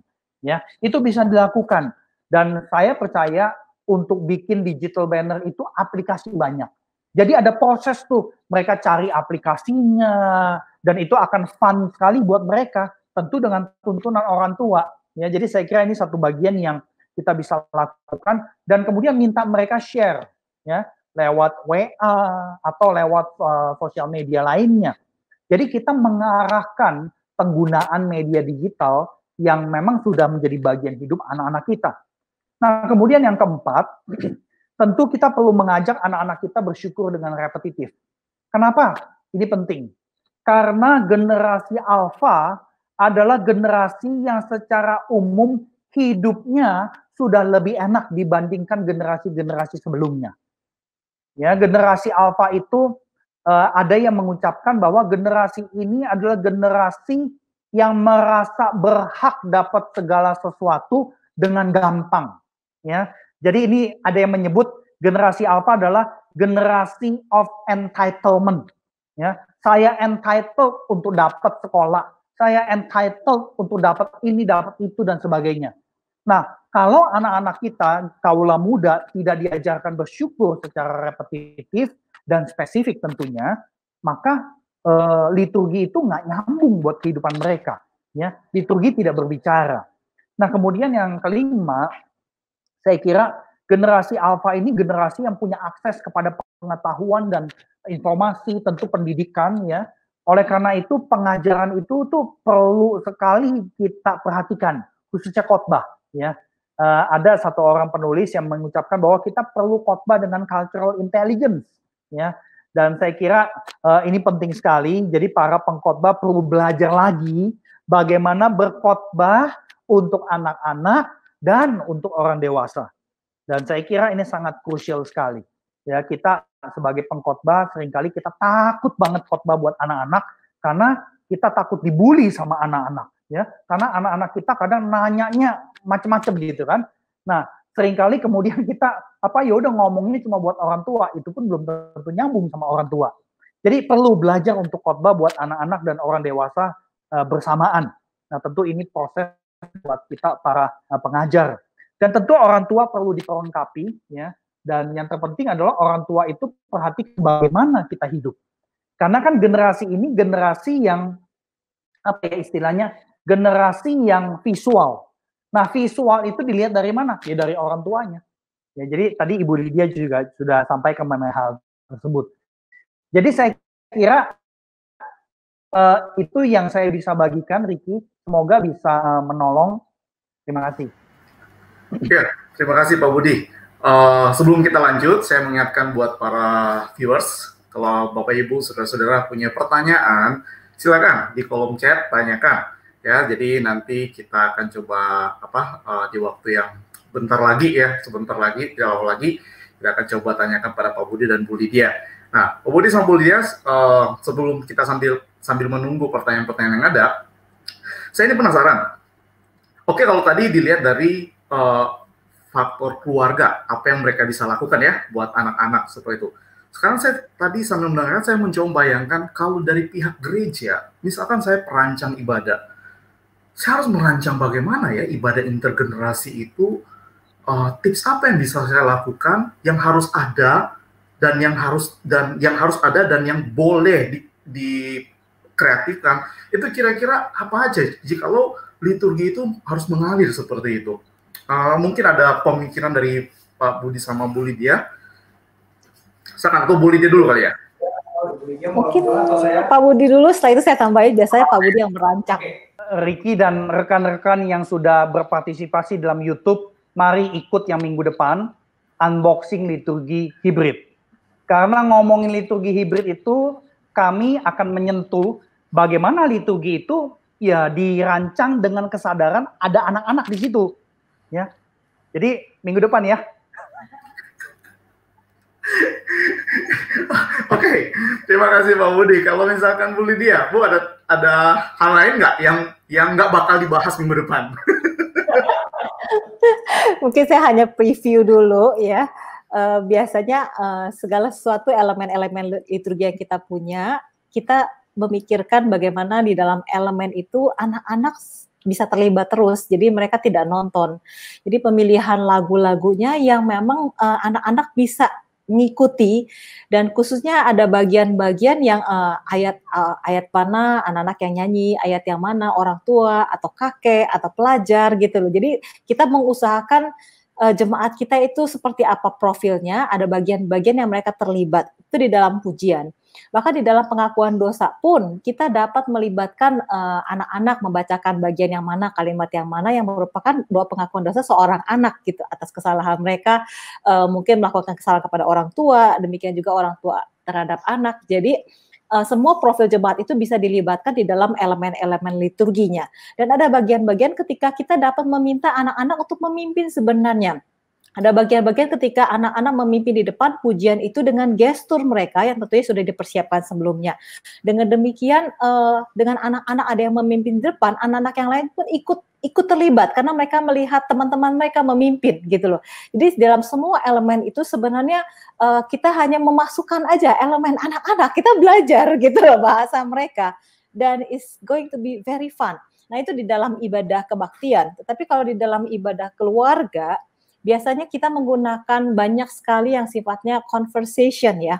Dalam arti kalau kita memuji Tuhan, setelah kita memuji Tuhan, kita akan nanya kepada anak-anak gitu loh. Kamu memuji Tuhan untuk apa hari ini? Bersyukur kepada Tuhan untuk apa hari ini? Nah, waktu pengakuan dosa kita nggak mengatakan kepada anak-anak, oke, semua orang sekarang harus ngaku dosa gitu ya. Nggak seperti itu. Tetapi kita akan mulai menanyakan gitu loh. Kenapa kemarin itu kamu marah? Apa yang menyebabkan kamu marah? Itu conversation. Jadi pengakuan dosa yang sifatnya conversation dan menolong mereka untuk mengakui apa yang terjadi dalam diri mereka. Seperti itu. Dan itu juga terjadi ketika penutupan daripada ibadah, pembuatan komitmen, kita sama-sama bicarakan apa hal-hal yang dapat dibantu kita sebagai keluarga untuk menghindari kamu melakukan kesalahan-kesalahan yang sama gitu loh. Jadi banyak sekali conversation kalau itu sifatnya dalam rumah ya, di dalam rumah tangga gitu. Itu previewnya. Ya, terima kasih Bu Lydia. Itu sedikit ya, secuil kira-kira yang bakal dibahas lebih lanjut lagi buat minggu depan ya, dengan tema unboxing liturgi hybrid. Jadi viewers kalian harus ikut lagi minggu depan ya di jam yang sama. Nah, sepertinya sudah ada pertanyaan masuk nih dari rekan-rekan panitia, bisa ditampilkan. Oke, dari Ibu Riayo. Dengan adanya ibadah online, bagaimana jika anak-anak yang akhirnya ketagihan dan akhirnya ikut ibadah online gereja lain? Menarik nih. Karena ajakan teman dan dia memilih yang sesuai selera dia. Wah, ini kan anak-anak biasanya pasti ngikut teman, pasti sesuai yang mereka suka. Ya kan? Nah, kira-kira gimana Pak Budi sama Bu Lydia?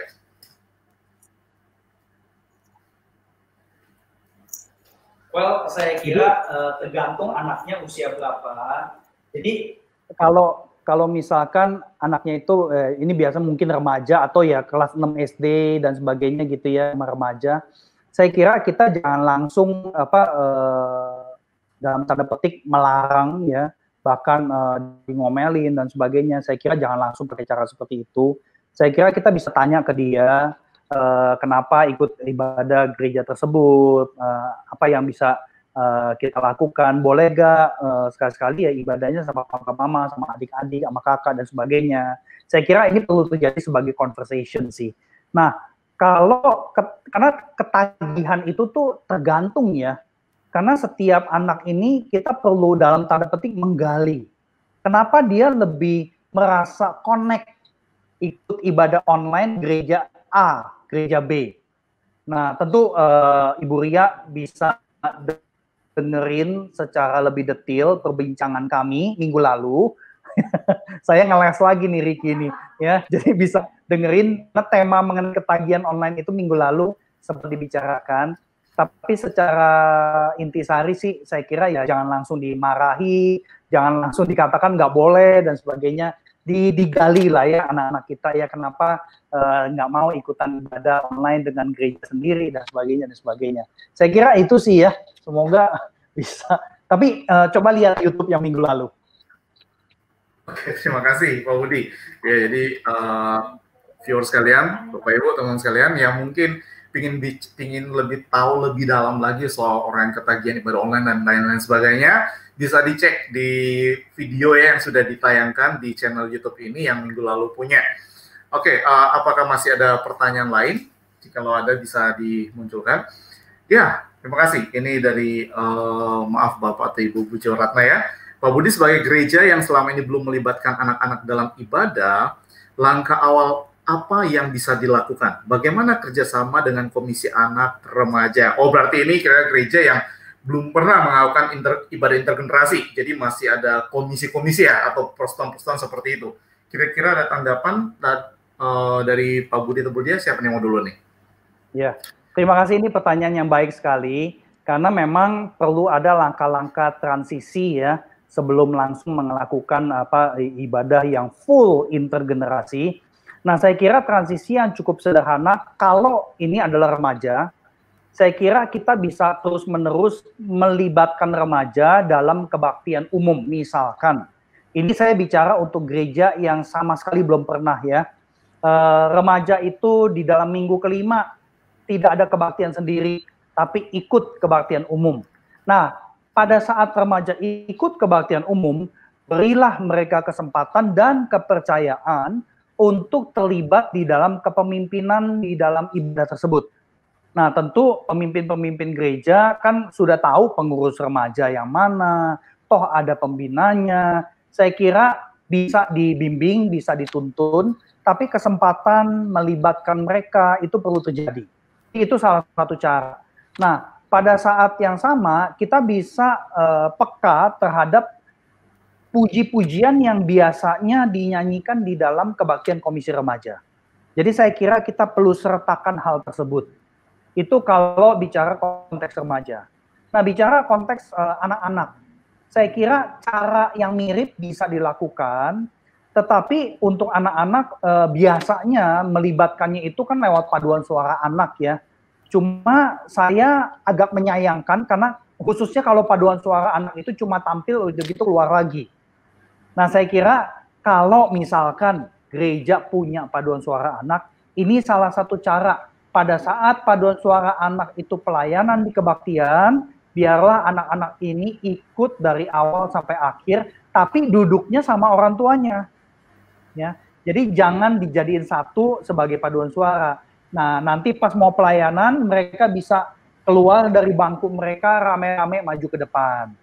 Nah, saya kira gereja jangan terkunci dengan pikiran, dengan pengajaran bahwa gini loh, kan kita sering diajarin kebaktian itu mesti teratur. Nah, pengertian setiap orang teratur itu beda-beda nih. Kalau ada anak-anak, ya pasti akan messy sedikit. Nah, bukan berarti itu tidak teratur. Ya kecuali kalau anaknya ada bawa makanan, tumpahin makanan, saya kira nggak sampai begitu juga lah ya. Jadi saya kira pemimpin gereja itu perlu istilahnya mempersiapkan jemaat juga. Ya, tapi itu salah satu cara yang paling sederhana sih. Tentu cara ini bisa ditingkatkan lebih lagi. Ya. Ditingkatkan lebih banyak. Misalkan kalau remaja, mungkin remajanya yang terlibat main musik. Atau anak-anak, kalau ada yang bisa main musik, bagian depannya dia dilibatkan, bisa juga seperti itu. Atau remaja dan anak-anak jadi kolektan. Nah, ini kan cukup simple. Atau remaja yang sudah cukup lebih besar, misalkan kalau sekarang SMP 3 itu kelas berapa ya? Kelas 12, kelas 12, 13 gitu kali ya. Nah, jadi penyambut misalkan. Itu juga bisa. Jadi sebenarnya banyak cara sih, Ricky. Semoga bisa menjawab ya. Gak tahu Ibu Lydia ada tambahan nggak?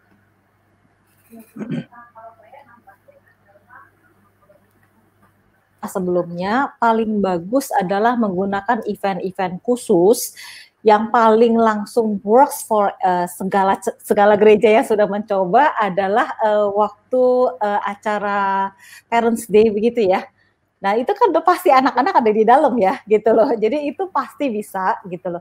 Lalu kemudian kalau memang itu sudah bisa Parents Day, lalu mulai diperkenalkan ibadah seperti itu dalam acara Christmas ataupun Paskah, gitu loh. Jadi melalui event-event khusus, ya, biasanya memakai liturgi khusus, itu akan lebih smooth karena memang jemaat sudah expect ada sesuatu yang khusus dalam hal ini, gitu loh. Nah, dengan kalau memang semua itu sudah dipersiapkan, orang tua sudah dipersiapkan, berjalan dengan baik, dan respons sudah jemaat sudah siap dengan kehadiran anak-anak, maka baru kita mengadakan misalnya setiap minggu kelima gitu, lalu kemudian setiap 2 bulan sekali seperti itu. Jadi perlahan transisi.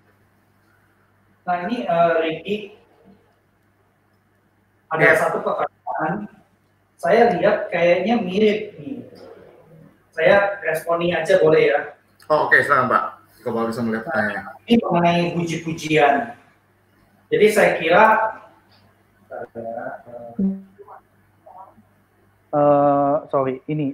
pertanyaannya nih, bisa minta tolong Edward keluarin nggak pertanyaan Pak Hardi Darmawan, tapi pertanyaannya mirip sekali tuh. Bagaimana jika puji-pujian di kebaktian umum tidak sesuai dengan selera generasi remaja? Saya kira ini berkaitan dengan apa yang tadi saya udah sampaikan ya.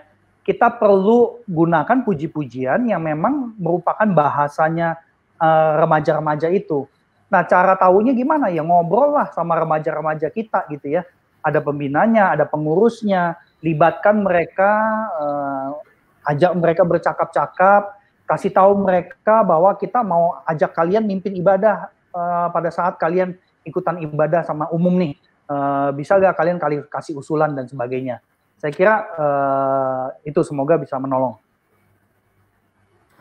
Terima kasih Pak Budi. Bu Lydia, itu tips-tips praktis ya yang bisa dilakukan.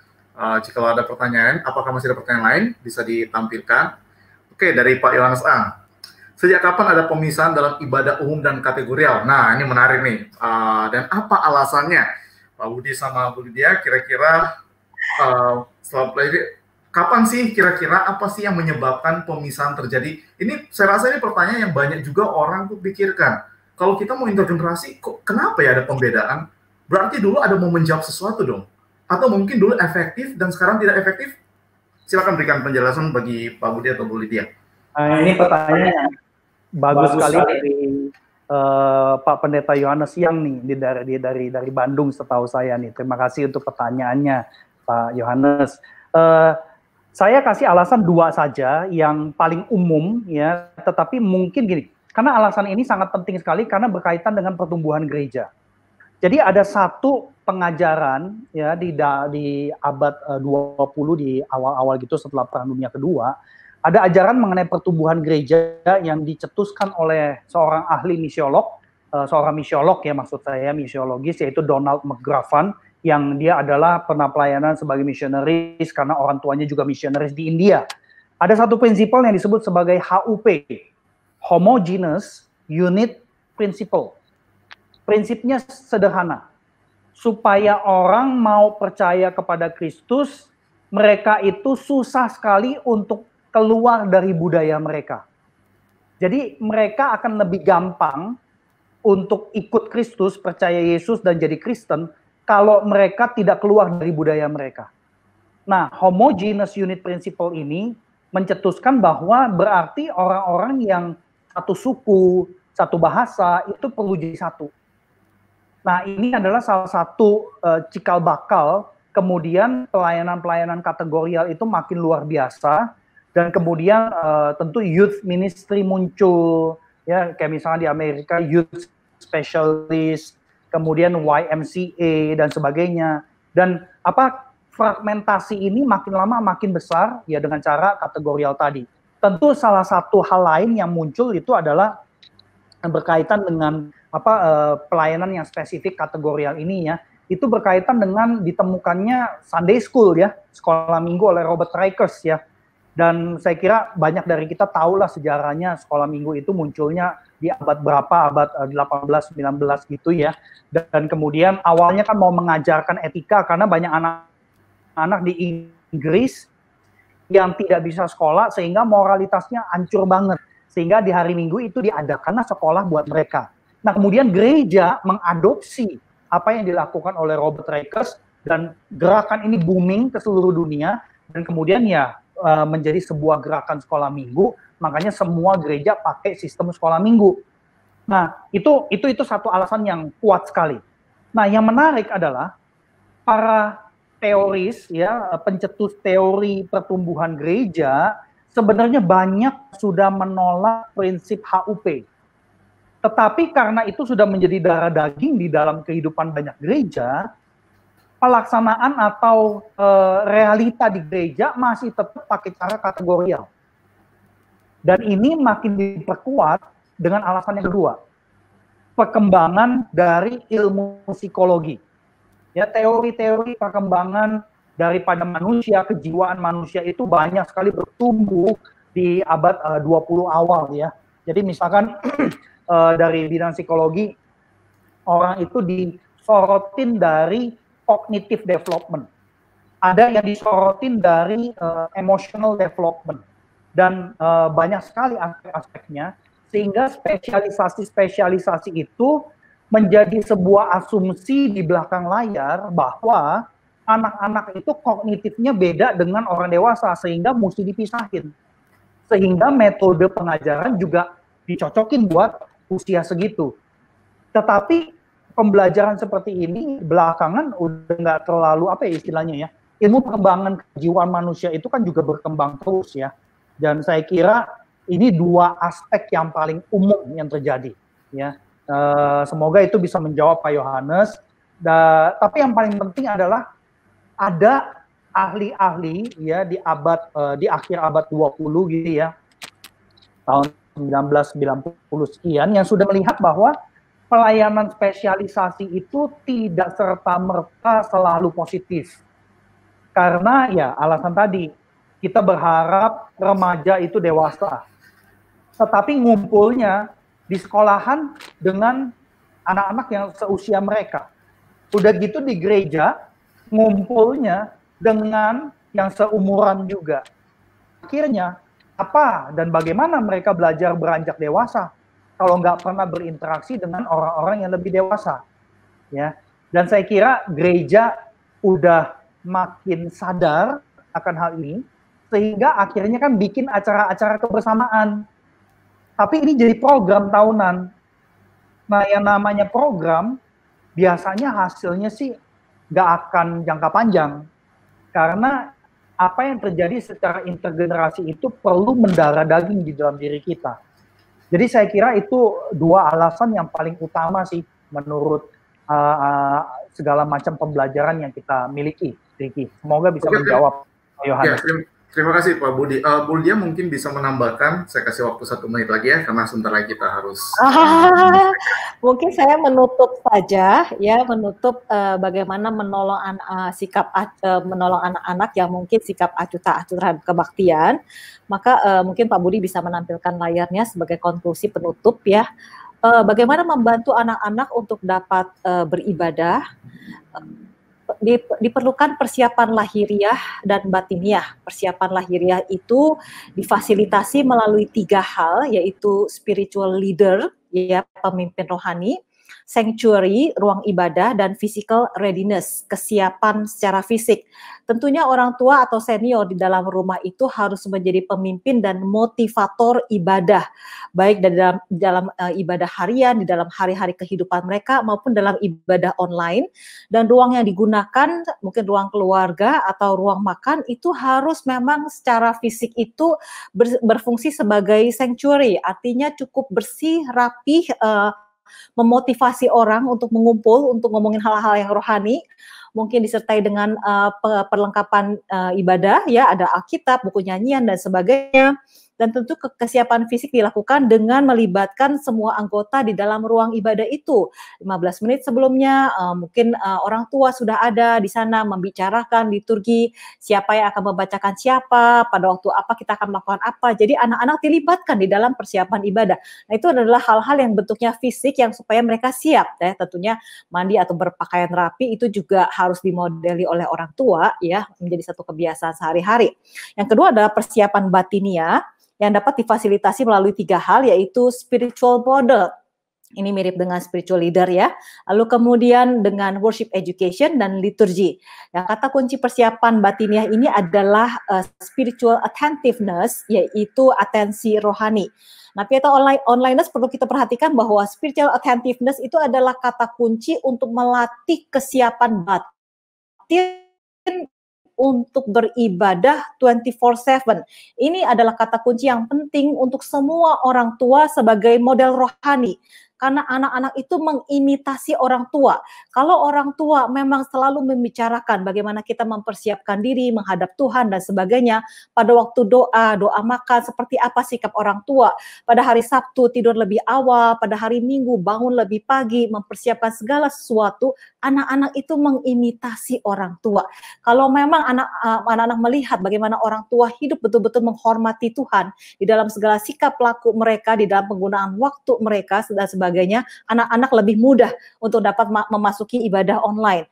Yang kemudian orang tua juga dapat memberikan pendidikan ibadah secara integratif, ya, dalam arti anak-anak perlu belajar bahwa bagaimana mereka menggunakan waktu, bagaimana mereka menggunakan digitalisasi, bagaimana mereka menggunakan hobi mereka ataupun apa itu di dalam kehidupan mereka, bagaimana mereka menggunakan itu di hadapan Tuhan, itu menjadi pendidikan ibadah yang integratif sehingga spiritual attentiveness itu dilatih.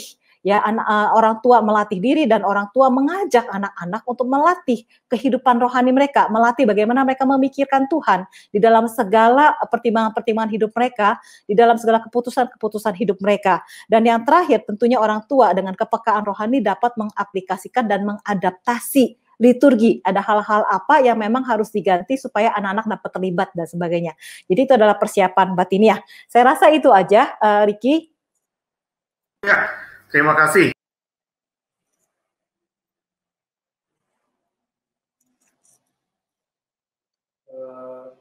Rasanya ini tiba-tiba Pak Ricky sinyalnya putus, ya. Nah, mungkin saya tambahkan sedikit sebelum beliau kembali ke tengah-tengah kita. Pak Ricky, saya tambahkan sedikit ya Pak ya. Iya, saya Pak. Terima kasih nih, akhirnya sinyalnya balik lagi Pak Ricky. Nah, saya tambahkan sedikit aja begini. Ibadah intergenerasi ini tidak mudah dilaksanakan. Kenapa?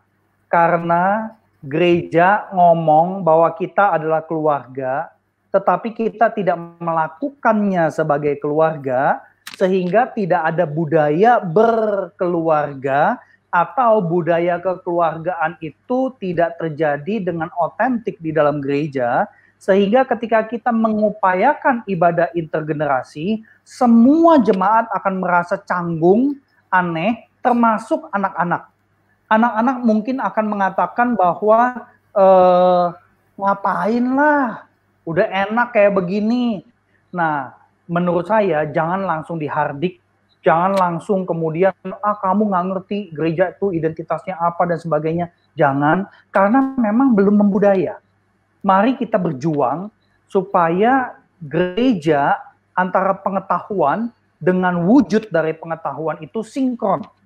Ya, kita semua percaya gereja adalah keluarga Allah, tubuh Kristus, bait Roh Kudus.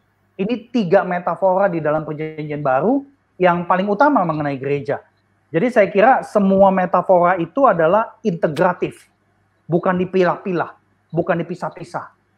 Nah, tetapi bukan berarti kemudian ketika kita menggabungkan, merangkul generasi-generasi yang ada, bukan berarti kita mengabaikan keunikan dari setiap kelompok usia.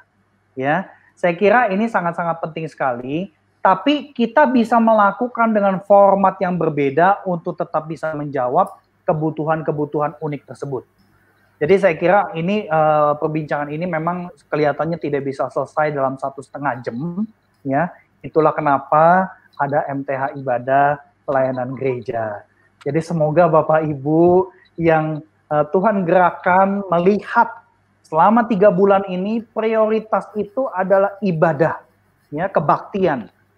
Dan ini banyak sekali dari kita yang dalam tanda petik maaf, seperti kebingungan, ya, liturginya mau dipendekin gimana caranya? Ini boleh gak? Itu boleh gak? Jadi seolah-olah kebaktian Kristen itu kayak kalau dulu saya sembahyang agama Buddha, ada yang boleh, ada yang nggak boleh. Ya, seolah-olah kita balik kepada zaman dulu, bukan by grace lagi, tetapi by law. Ya, nah untuk liturgi minggu depan unboxing liturgi hibrid. Terima kasih Ricky untuk kasih saya waktu. Ya, terima kasih. Memang kita hidup itu karena anugerah, termasuk bisa sinyal bisa nyambung lagi tuh karena anugerah Tuhan. Ya, viewers yang dikasih dalam Tuhan, Amin. Terima kasih untuk segala atensi Anda semuanya, karena waktu juga yang langsung menyisakan kita, dan kita akan berjumpa di Jumat depan. Catat tanggalnya. Jangan lupa subscribe channel ini, berikan tekan juga notifikasi sehingga Bapak bisa diberikan notif dari YouTube ketika acara ini akan dimulai pada minggu depan. Karena kita akan membahas satu tema yang sangat penting di dalam new normal ini. Bagaimana gereja hidup dalam new normal ini, salah satu opsi, salah satu pilihan yang ditawarkan adalah liturgi hybrid. Nah, seperti apa sih liturgi hybrid itu? Kita akan unboxing bersama itu di Jumat depan. Jadi, jangan lupa pasang agenda Anda di Jumat depan di waktu yang sama. Terima kasih, Tuhan Yesus memberkati, dan mari kita mau menutup dalam doa bersama-sama. Mari kita berdoa. Bapak, terima kasih untuk malam hari ini, di mana dalam diskusi bersama, beserta dengan Pak Budi, beserta Bu Lydia, kami boleh membahas mengenai generasi Alpha, dan bagaimana gereja memikirkan, serta orang tua memikirkan pelayanan bagi generasi ini di dalam ibadah online terjadi.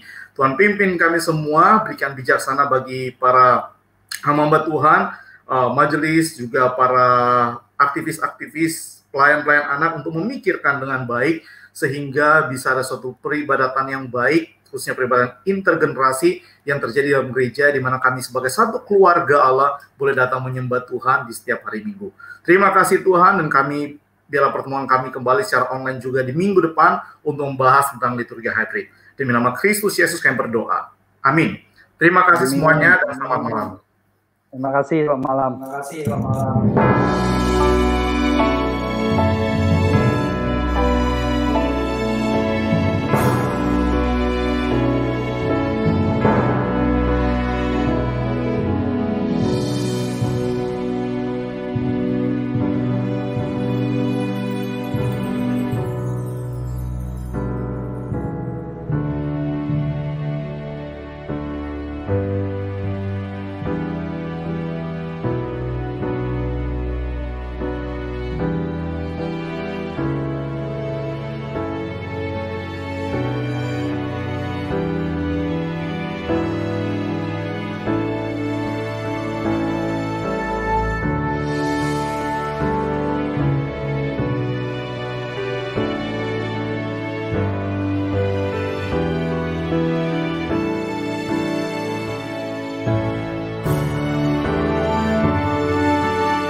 Shalom Bapak Ibu Saudara-saudari dalam Kristus. Kami rindu memperkenalkan sebuah inisiatif baru dari STT Reform Indonesia, Coram Deo Worship Center and Studies. Pusat pendalaman dan pengembangan pelayanan ibadah Coram Deo adalah wujud pengabdian masyarakat salah satu tridharma perguruan tinggi. Melalui pelayanan ini, kami rindu mengajak umat Nasrani menghayati bahwa penyembahan mencakup seluruh aspek hidup. Karena tidak ada yang tersembunyi dari hadirat Tuhan. Itulah Coram Deo, Before the Presence of God. Ada 3 pelayanan utama. Yang pertama, seminar Lokakarya Pieta. Tujuannya adalah untuk memperlengkapi komunitas Kristen mendalami esensi penyembahan. Kami percaya pendalaman ibadah adalah esensi transformasi gereja. Yang kedua, Worship 360. Pelayanan sosial media ini akan diarahkan untuk membagikan sumber-sumber pendalaman dan pengayaan ibadah Kristen. Ketiga, konsultasi pelayanan ibadah. Kami rindu membuka dialog, diskusi, konsultasi, dan pertukaran pikiran seputar pelayanan ibadah. Semoga melalui Coram Deo Worship Center and Studies, kita dapat memuliakan Tuhan Allah dan menikmati hadirat-Nya sampai kita berjumpa dengannya dalam kekekalan.